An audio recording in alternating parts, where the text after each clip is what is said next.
A few hours ago, Saudi Arabia's most powerful television network published a document that two governments have been hiding for months.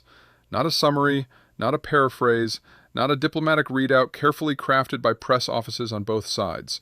The actual document. 8 specific points. The terms of a possible agreement between the United States of America and the Islamic Republic of Iran, the two countries that have been at war since February 28, 2026, reportedly close to being officially signed.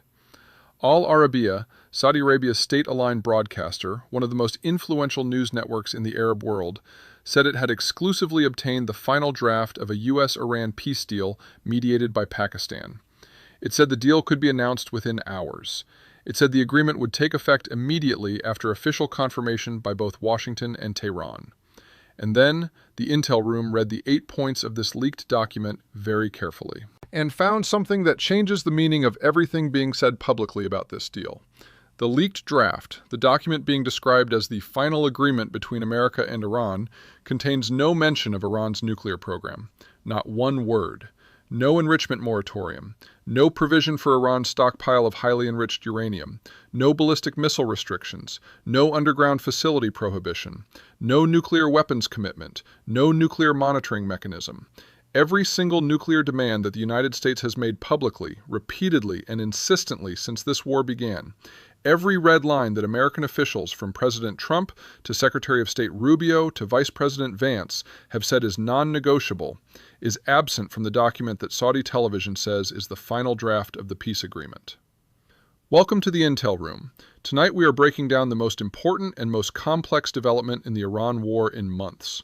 A leaked document that may or may not be real, a peace deal that may or may not include what America said it required, and a question that every government watching this story needs to answer tonight.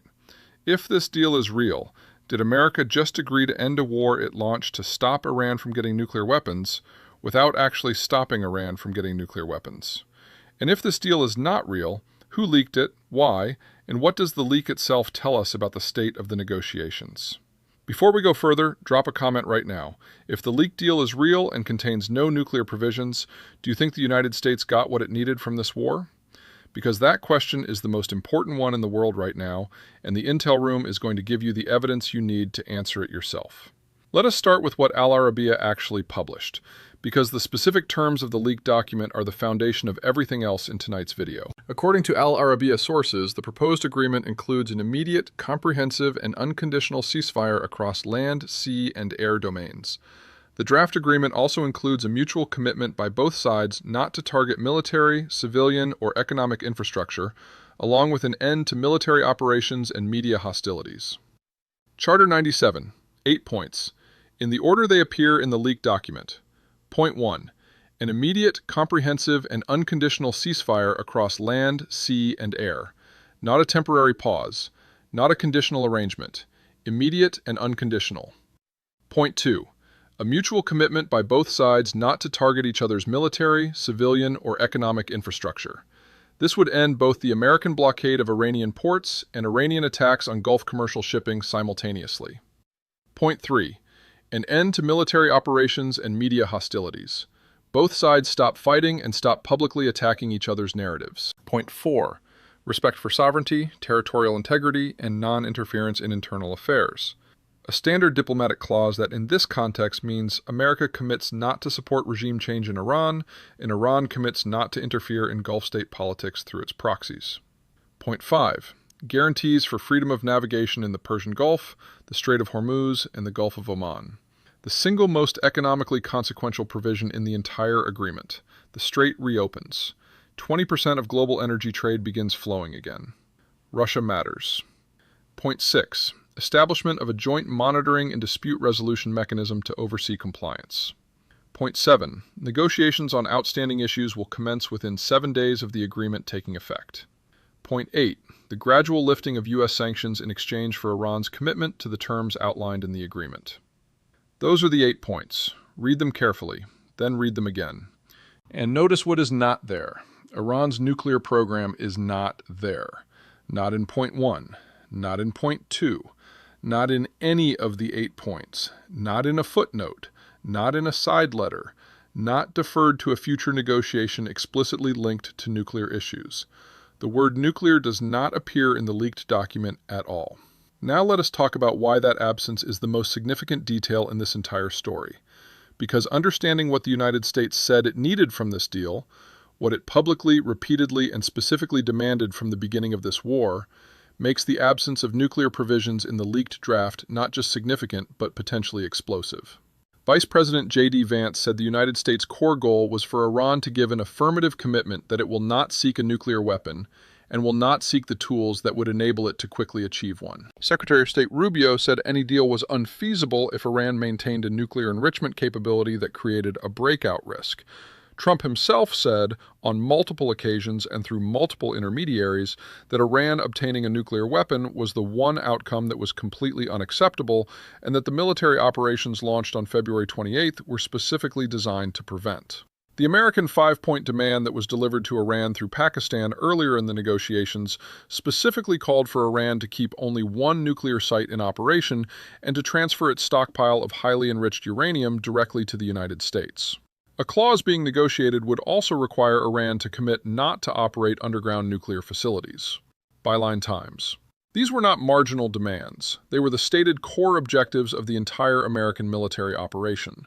The reason given to the American people for why their country went to war in the first place. And the document that Saudi television says is the final draft of the peace agreement does not contain a single one of them. The 8-point text contains ceasefire terms, freedom of navigation guarantees for the Strait of Hormuz, and a joint monitoring mechanism. It contains no enrichment moratorium, no provision for Iran's stockpile of highly enriched uranium, no ballistic missile restrictions, and no sanctions architecture. Every nuclear term the United States has publicly demanded is absent, deferred to a 7-day negotiation window. H.I. Sutton, 7 days. After the agreement takes effect, to negotiate everything the United States said was non-negotiable. If this deal is real, the United States agreed to end military operations, lift sanctions, and reopen the Strait of Hormuz, in exchange for a commitment to start talking about nuclear issues in 7 days. That is not what America said it needed from this war. That is not what 3 months of military operations, a naval blockade, billions in military expenditure, the disruption of 20% of global energy trade, the deaths of military personnel on multiple sides, and the bombing of a nuclear power plant in the UAE were supposed to produce. Tell me in the comments, if this deal is real and nuclear issues are genuinely deferred to a post-agreement negotiation, do you think Iran got the better of this deal? I genuinely want to know what the Intel Room community thinks because this is one of the most debated questions in diplomatic circles right now. Now let us talk about who Al Arabiya is and why the specific identity of the outlet that published this document matters enormously. Al Arabiya is not an independent news organization.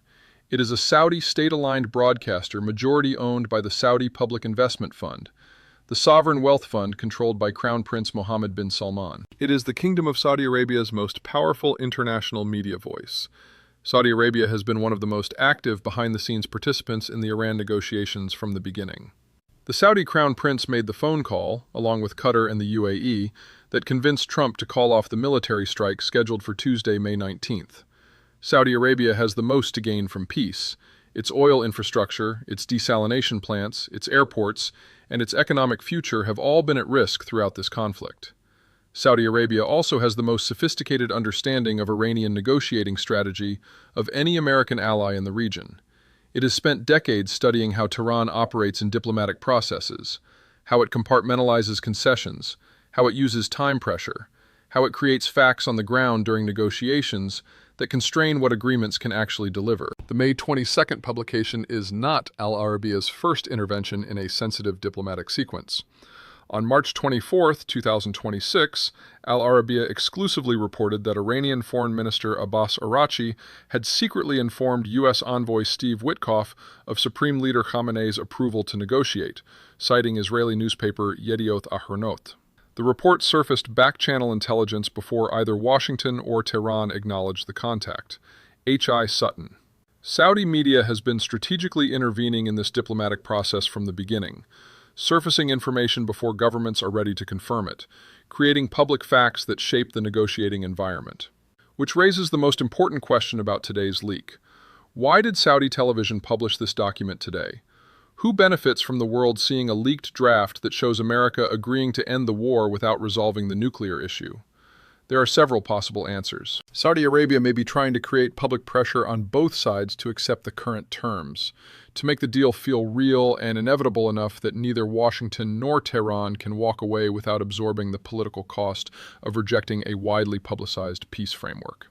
Saudi Arabia may be trying to surface the nuclear gap deliberately, to force a public conversation about whether America is actually getting what it needs from this deal before it is signed, rather than discovering afterward that the nuclear provisions were deferred into a post-agreement negotiation that Iran has no intention of concluding. Or Saudi Arabia may be sending a signal to Iran, showing Tehran that the terms being discussed are already visible to the world, that the pressure to finalize is building, and that the window for additional demands is closing. Any of these motivations is strategically plausible. All of them reflect a level of diplomatic sophistication that goes far beyond a simple leak. There is one more dimension of this story that the intel room needs to examine, because the questions around the authenticity of this document are themselves significant. Al Arabiya had published a deal-reached report around May 21st, which it subsequently retracted, condemning Iranian media for fabricated reports attributed to it. The draft's contents, published on May 22nd, are nearly identical to a version previously reported by Iran's ILNA news agency, which had itself cited Al Arabiya as its source. At the time of that earlier report, Al Arabiya publicly denied having obtained or published such a document. This circular sourcing raises significant questions about the draft's authenticity and the editorial chain of custody. H.I. Sutton. Al Arabiya published a deal-reached report on May 21st. Then it retracted it. Then it condemned Iranian media for fabricating reports and attributing them to Al Arabiya. Then, on May 22nd, the very next day, it published the leaked final draft of the deal. Iranian media reported a version of this document citing Al Arabiya. Al Arabiya denied it. Then Al Arabiya published its own version of essentially the same document. This is not normal journalism. This is not how leaked diplomatic documents typically surface in major news outlets. This is a pattern of publication, retraction, denial, and republication that suggests the document's origins and its journey to public view are far more complicated than a simple journalistic scoop. Who gave this document to Al Arabiya? Did the same source give it to Iranian media first? Is the document real, or was it constructed to create public pressure at a specific diplomatic moment? Did the Saudi government itself authorize its state-aligned broadcaster to publish these terms for strategic reasons? None of these questions have been answered. Both Washington and Tehran have neither confirmed nor denied the leaked terms. And yet the document is now public. The 8 points are being read and analyzed by governments, financial markets, shipping companies, oil traders, and intelligence agencies across the planet. Whether the document is completely authentic, partially authentic, or an edited version of genuine negotiations, the fact that it is now in public view changes the negotiating environment regardless. Markets have already responded. Oil prices have moved on the possibility of a deal. Shipping companies are watching the freedom of navigation clause. Gulf state governments are calculating what a deal with these terms means for their relationship with America. The leak has done its work, whether the document is verified or not. Now let us look at Rubio's response today. Because what America's top diplomat said publicly on the same day Saudi television published the leaked document tells you exactly how Washington is reading this moment. U.S. Secretary of State Marco Rubio said Friday there was slight progress during talks with Iran amid uncertainty about whether a deal will be reached or war will resume. He was speaking at a NATO foreign ministers meeting in Helsingborg, Sweden. OCCRP, slight progress. Not significant progress, not a breakthrough, not confirmation that a deal is imminent. Slight progress. From a Secretary of State who is simultaneously at a meeting with NATO foreign ministers, the alliance whose European members have been watching the Iran war with alarm and whose support America needs for the broader geopolitical environment this conflict is creating. And then Rubio said something that directly contradicts the most important provision in the leaked Al Arabiya document. Rubio warned any deal would be unfeasible if Iran pursues measures to permanently control shipping through the Strait of Hormuz. No one in the world is in favor of a tolling system. It can't happen, and it would be unacceptable. If we can't get a good deal, the president's been clear he has other options. Novaya Gazeta Europe. The leaked document guarantees freedom of navigation in the Strait of Hormuz, but Iran has established the Persian Gulf Strait Authority, a new government agency that is currently requiring ships to apply for permission and pay fees to transit the waterway. America says the tolling system is unacceptable and cannot happen. The leaked draft guarantees freedom of navigation, but does not explicitly abolish the Persian Gulf Strait Authority or the tolling system it has established. If Iran signs this deal and continues operating the Strait Authority, collecting fees from commercial vessels while pointing to the freedom of navigation language in the agreement as technically satisfied, is that a deal America can accept? Rubio's statement today suggests not. He said unacceptable. He said it cannot happen. But the leaked document does not explicitly say it cannot happen either. This is the gap that remains in the deal as of tonight. It is not a small gap. It is the gap between a deal that actually resolves the Hormuz crisis and a deal that provides cover for both sides to claim victory while the fundamental structure of the crisis remains in place. Here is the Intel Room's honest assessment of where things stand tonight. A document has been leaked that describes an 8-point framework for ending the U.S.-Iran war.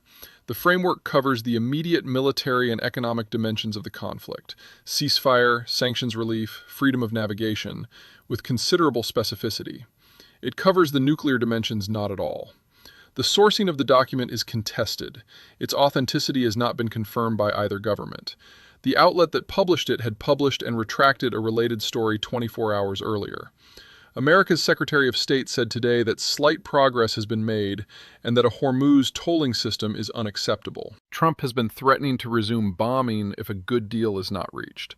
His definition of good includes nuclear provisions that are absent from the leaked draft. And somewhere in Islamabad, through the channels that Pakistan has been maintaining as the agreed mediator throughout this process, the final text of whatever agreement actually exists is either being finalized or falling apart. The world is watching. The agreement would come into effect as soon as both Washington and Tehran confirm it officially. MSN. Both governments have not confirmed it, which means tonight, as you watch this video, the most consequential diplomatic document of 2026 is either hours from changing the world, or it is not the document it has been claimed to be. The Intel Room will be watching every development. If the deal is announced before you wake up tomorrow morning, it will be the most significant geopolitical event since February 28th. If it is not announced, the question of why it was leaked, who leaked it, and what they were trying to accomplish by doing so will be the most important intelligence story of the week. Either way, the Intel Room will be here. Subscribe right now and hit the notification bell. This story will move overnight, and you need to be the person who already understood it before the announcement comes. This is the Intel Room. We will be watching.